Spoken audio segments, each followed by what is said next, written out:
আর সংসার নষ্টের জাদু কারো উপর করা হলে সাধারণত তিনটি আলামত তার মধ্যে প্রকাশিত পেয়ে যায়। আপনারা হয়তো অনেকেই ভাবেন যে সংসার নষ্টের আবার জাদু হয় কিনা। দেখেন, সংসার নষ্টের জাদু বর্তমানে অনেক ব্যাপকভাবে হচ্ছে এবং রাসূল ইসলামের উপর পর্যন্ত জাদু হয়েছে। জাদু অনেক সত্য একটা বিষয়। লাবিদ বিন আসাম আল্লাহর হাবিব সাল্লাল্লাহু আলাইহি ওয়াসাল্লামের উপর জাদু করেছিলেন এবং কি আল্লাহর হাবিব সাল্লাল্লাহু আলাইহি ওয়াসাল্লাম জাদুর প্রভাবে এতটা রোগাক্রান্ত হয়ে থাকতেন, প্রায় সময় আল্লাহর হাবিব সাল্লাল্লাহু আলাইহি ওয়াসাল্লাম বিছানায় পড়ে থাকতেন অসুখ হয়ে। আবার আল্লাহর হাবিব সাল্লাল্লাহু আলাইহি ওয়াসাল্লাম নামাজের যখন সূরা পড়তে দাঁড়াতেন অনেক সময় সূরা ভুলে যেতেন, প্রায় সময় এক একটা জিনিস আল্লাহর হাবিব সাল্লাল্লাহু আলাইহি ওয়াসাল্লাম ভুলে যেতেন। অবশেষে জিবরাইল আমিন এসে জানালেন, ইয়া রাসূলুল্লাহ, আপনার উপর জাদু করা হয়েছে। লাবিদ বিন আসাম তার উপর জাদু করেছিলেন। সুতরাং জাদু একটা সত্য বিষয়, আমাদের উপরে যে কেউ করে ফেলতে পারে। তিনটি আলামত যদি আপনি দেখেন তাহলে বুঝতে পারবেন যে হয়তোবা এমন জাদু করা হয়েছে। যেহেতু এক ভাই প্রশ্ন করলেন যে সংসার নষ্টের জাদু হলে কি কি হয়, তার মধ্যে এক নাম্বার যে আলামতটা সেটা হচ্ছে, যদি এমন দেখেন পারিবারিক জীবন পরিচালনার ক্ষেত্রে যে আপনার স্ত্রী নরম সরম মেজাজের মানুষ ছিল, অত রাগী মেজাজ বদমেজাজি মানুষ ছিল না, কিন্তু ওই স্ত্রী হঠাৎ করে কি যেন হয়ে গেল, অনেক বদমেজাজি হয়ে গেছে, কথা বললেই রেগে উঠে, যে কোনো কিছুতে রাগ করে, অনেক চিল্লা ফাল্লা করে, এরকম আচরণ স্বাভাবিক তবিয়ত ন্যাচারাল যে মেয়েদের বৈশিষ্ট্য এটা থেকে বের হয়ে এসে অনেক রাগী মেজাজি হয়ে গিয়েছে, তাহলে বুঝতে পারবেন হয়তোবা এটা জাদুর প্রভাব হতে পারে, অথবা যে কেউ তাবিজ করতে পারে, এরকম কোনো কিছু হয়ে যেতে পারে।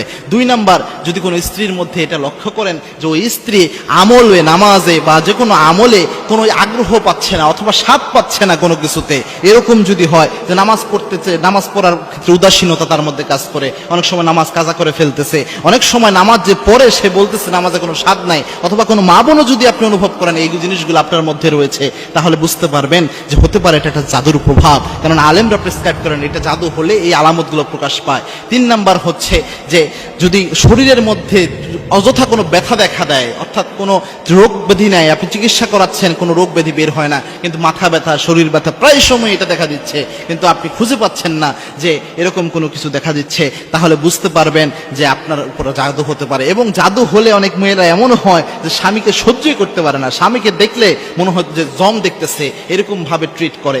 এরকম আচরণ যদি কোনো মেয়ের মধ্যে দেখেন তাহলে বুঝতে পারবেন জাদু করা হতে পারে। সেক্ষেত্রে কয়েকটা আমল রয়েছে, বিশেষ করে আয়াতুল কুরসির আমল তো অবশ্যই করবেন, 3 কুলের আমল অবশ্যই করবেন, সূরা বাকারার শেষ 3 আয়াত অবশ্যই পড়বেন, এরপরে সূরা হাসরের ওই আয়াতগুলো পড়বেন, এরপরে সূরা মুমিনুনের শেষ 4 আয়াত পড়বেন। এর পাশাপাশি একটা দোয়া সকাল সন্ধ্যা 3 বার পরে শরীরে ফু দিবেন। কোনো জাদু থাকলে আল্লাহ রাব্বুল আলামিন সেটা নষ্ট করে দিবেন। আল্লাহর হাবিব সাল্লাল্লাহু আলাইহি ওয়াসাল্লাম জানিয়েছেন, কোন ব্যক্তি যদি সকাল সন্ধ্যা 3 বার শুধু পড়তে পারে বিসমিল্লাহিল্লাযী লা ইয়াদুররু মা ইসমিহি শাইউন ফিল আরদি ওয়ালা ফিস সামা ওয়া হুয়াস সামিউল আলিম, আল্লাহর হাবিব সাল্লাল্লাহু আলাইহি ওয়াসাল্লাম বলেছেন এই দোয়াটা যদি কোনো ব্যক্তি পড়তে পারে ওই ব্যক্তির দায়িত্ব স্বয়ং আল্লাহ নিজ হাতে গ্রহণ করে নেয়। সুতরাং এই আমল করবেন, ইনশাআল্লাহ জাদু থাকলেও আল্লাহ রাব্বুল আলামিন নষ্ট করে দিবেন। খুবই গুরুত্বপূর্ণ বিষয় শেয়ার করে টাইমলাইনে রেখে দিতে পারেন।